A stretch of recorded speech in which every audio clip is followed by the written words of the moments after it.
Nous allons démarrer par ce premier TP où il s'agit de faire clignoter une diode.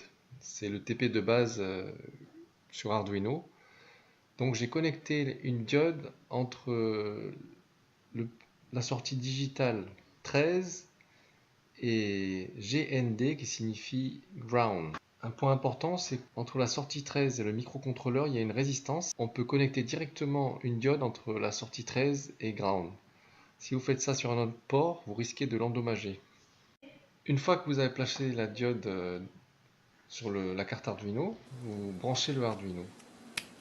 La première chose à faire, c'est d'appuyer sur la roue dentée. On va bien vérifier qu'on a l'accès web, code Bender et que le plugin est bien installé. On valide. Voilà, ça redémarre. Et là, on va créer notre premier programme. Alors, je vais mettre une boucle infinie. Je vais mettre le bloc allumer la diode. Elle se met automatiquement à 13, c'est comme ça que je l'ai paramétré. Je mets une temporisation d'1 seconde, je duplique, j'éteins la diode et je duplique une deuxième fois.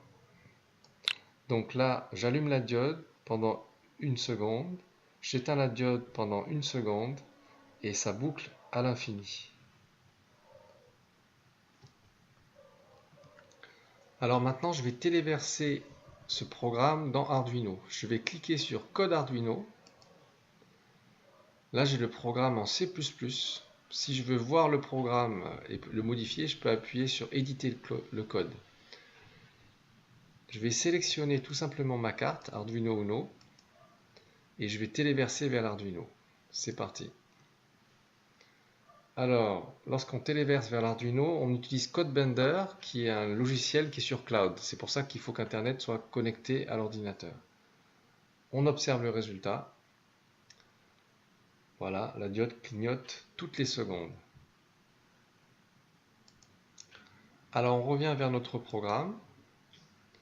On va par exemple réduire les temporisations pour voir si ça fonctionne. Donc je mets 50 ici par exemple et 100 ici. Je vais renvoyer le programme sur la carte et observer ce qui se passe.